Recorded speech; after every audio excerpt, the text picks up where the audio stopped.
ভালো ফটোগ্রাফির প্রথম ধাপটাই হলো অ্যাপারচার কীভাবে ঠিক করব এটা আমাদের জানা। তাই আজকের ভিডিওতে তোমাদেরকে দেখানোর চেষ্টা করব এবং বোঝাবার চেষ্টা করব অ্যাপারচার কীভাবে সেট করব, অ্যাপারচারের মানেটা কি, যেটা ভালো ফটোগ্রাফির প্রথম কনসেপ্ট। সবার আগে আমি একদম ক্যামেরার ক্যাপটি খুলে নিলাম এবং পেছনে যে আমাদের স্ক্রিনটি রয়েছে, সেই স্ক্রিনটা আমরা দিয়ে সব কিছু দেখি, সেই স্ক্রিনটা আমরা খুলে নিলাম। খুলে নিয়ে আমি একদম মুড়ে তোমাদের দেখানোর জন্য এখানে আমরা ব্লক করে দিলাম। এবার ক্যামেরাটা আমি অন করব। অন করলে এই আমার ক্যামেরা অন হয়ে গেল। এই আমাদের অন হচ্ছে। এবার এই অন হওয়ার পরে তোমাদের অ্যাপারচার কি সেটা তোমাদেরকে বোঝাবো। তবে অ্যাপারচার বোঝার জন্য আমাকে এই সুইচটাকে প্রেস করতে হবে। সুইচটাকে প্রেস করলাম। প্রেস করার পরে এখানে দেখতে পাচ্ছ F4.5, দেখো F4.5 লেখা আছে। এইটা হচ্ছে আমাদের অ্যাপারচারের রেশিও। মানে এটাকে আমরা ক্লিক করলাম। ক্লিক করে দেখো এখানে আমাদেরকে আবার ক্লিক করলাম, এই হলো অ্যাপারচার বেরিয়ে গেল। এই অ্যাপারচার আমরা আগে দিতে পারি, পেছনে যেতে পারি, we can do whatever you want.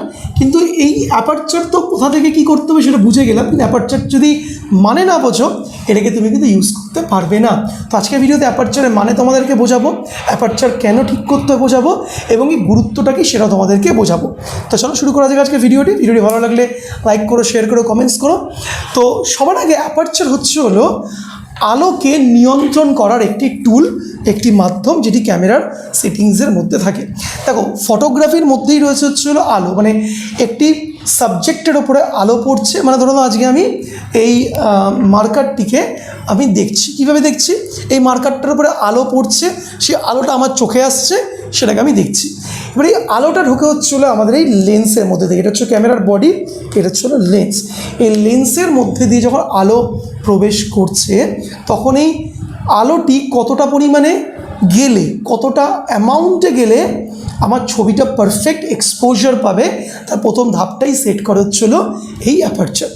তো বোঝা গেল অ্যাপারচারের গুরুত্ব কী, মানে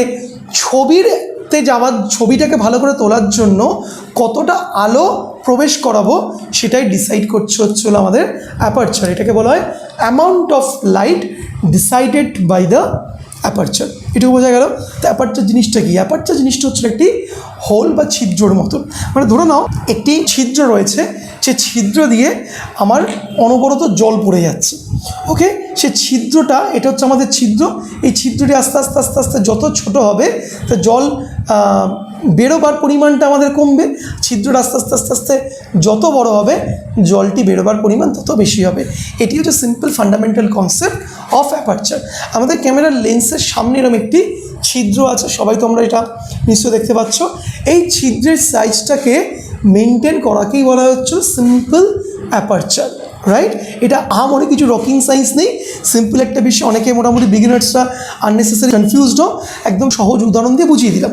তো এই যে অ্যাপারচারটা রয়েছে, অ্যাপারচারের যে ভ্যালু, অ্যাপারচারকে আমরা কোনো ডিজিট দিয়ে আমরা তো প্রকাশ করি। মানে ধরো তোমার যদি বলা হয় আজকে আমার 1 কিলো চাল লাগবে, তো 1 কিলোটার ডিজিট দিয়ে প্রকাশ করা হলো। যদি বলা হলো 10 লিটার তেল লাগবে, তা 10 লিটারটা ডিজিট দিয়ে প্রকাশ করা হলো। সে আলোটাকেও আমরা এই যে ছিদ্রটার সাইজটাকে আমরা এফ কি দিয়ে, এফ দিয়ে আমরা ডিনোট করি। F 1.2, 2.6, 3.5, 4, 5, 6 এইভাবে পরপর এফ স্টপস পরপর যেতে থাকে। তো এই এফ স্টপগুলোই হলো আমাদের অ্যাপারচারের ভ্যালু, বা ওই যে ছিদ্রটা বললাম এই ছিদ্রটার সাইজকে ডিনোট করছে। এবার এখানে হলো একটা কনফিউশনস রয়েছে। কি কনফিউশনস রয়েছে? আমরা অ্যাপারচার যত বাড়াবো, ওকে, F2, 3, 4, 5, 6, 7, 8 বাড়াবো যত আমরা, তত আমাদের এই ছিদ্রটি আমাদের ছোট হতে থাকবে।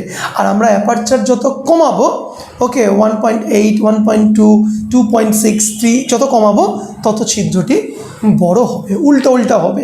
ওকে, তো এই হচ্ছে অ্যাপারচারের সিম্পল ফাংশন। কেউ তোমায় যদি বলে যে অ্যাপারচার বাড়া বলতে হলো অ্যাপারচারের সংখ্যাটা বাড়ালাম, সংখ্যাটা বাড়ালে কী হবে, অ্যাপারচারের ছিদ্রটি আমাদের ছোট হয়ে যাবে। ওকে, ছোট হয়ে গেলে কী হবে, কম আলো প্রবেশ করবে। আর যদি বলে অ্যাপারচারটা একটু কমা, তাহলে কমালে কী হবে, আমাদের অ্যাপারচার কমালে অ্যাপারচারের ছিদ্রটা আমাদের আরও বড় হয়ে যাবে। বড় হয়ে গেলে বেশি পরিমাণে আলো প্রবেশ করবে। এই একদম সিম্পল ফান্ডামেন্টাল কনসেপ্ট, এর বাইরে কোনো দূর দূরান্তে কোনো রকিং সায়েন্স নেই। যারা ফটোগ্রাফি শিখতে চাইছো, হাতে কলমে ক্যামেরা ডিএসএলআর হাতে নিয়ে প্র্যাকটিক্যাল করতে চাইছো, শিখতে চাইছো, তারা কিন্তু অবশ্যই নিচে দেখো ডিসক্রিপশনে নাম্বার দেওয়া রয়েছে, হোয়াটসঅ্যাপে আমাদেরকে মেসেজ করো, ফটোগ্রাফি কোর্স ডিটেলস বলে তোমাকে ডিটেলস পাঠিয়ে দেবো। তোমরা কিন্তু ফটোগ্রাফি শিখে যেতে পারো, একদম প্রফেশনাল ফটোগ্রাফার হয়ে যেতে পারো। ওয়াইল্ড লাইফ ফটোগ্রাফার থেকে শুরু করে fashion photographer, product photographer, model portfolio তৈরি ফটোগ্রাফার, ওয়েডিং ফটোগ্রাফার তোমরা হয়ে যেতে পারো আমাদের কলকাতার এই থেকেই কোর্সটি করে নিয়ে। এবং তোমরা সার্টিফিকেট পাবে, কেরিয়ার ভালো করতে পারবে, এটাকে পার্ট টাইম কাজ হিসেবে নিতে পারবে, ফুল টাইম প্রফেশনাল জব হিসেবে নিতে পারবে। আর বিশ্বাস করো ফটোগ্রাফারদের ভবিষ্যৎ আগেও ছিল, এখনও আছে, সারা জীবন থাকবে। You can be a very very successful photographer. আর আমাদের কোর্সের সবচাইতে ইন্টারেস্টিং বিষয়টা হচ্ছিল আমাদের এখানে ইনডোর আউটডোর ক্লাসের ব্যবস্থা রয়েছে। আমরা কিন্তু কলকাতার বিভিন্ন প্রান্তে, নদীর পাড়ে, বিভিন্ন শহরের কোনো বাজারে গিয়ে, আমরা কলেজ স্ট্রিটে গিয়ে, আমরা কুমারটুলিতে গিয়ে আমরা প্র্যাকটিক্যাল ক্লাসেস করে থাকি। এই প্র্যাকটিক্যাল ক্লাসটা কী করে ফ্রেম নেব, কম্পোজিশন করব, সব কিছু তোমাদেরকে প্র্যাকটিক্যালি হাতে তোমাদের ক্যামেরা দিয়ে শেখানো হবে। ঠিক আছে? তো তোমার যদি ক্যামেরা নাও থাকে সেক্ষেত্রে কোনো চাপ নেই, তুমি কিন্তু আমাদের কাছে কোর্সটি করে নিয়ে তুমি you can be a professional photographer. তো ভালো লাগলে ভিডিওটি লাইক, শেয়ার, কমেন্টস করো। আর অবশ্যই নিচে ডেসক্রিপশনে নাম্বার দেওয়া রয়েছে, যে ফটোগ্রাফি রিলেটেড কোর্স করতে চাইছো হোয়াটসঅ্যাপে মেসেজ করে জানাও, ফটোগ্রাফি কোর্সের ডিটেলসটা পাঠাও দাদা, আমি তোমাদেরকে পাঠিয়ে দেবো। দেখে নিয়ে তোমার যদি ভালো লাগে জয়েন আওয়ার কোর্স। দেখা করো ইন্টারেস্টিং টপিকে। ততক্ষণ যে goodbye and see you once again.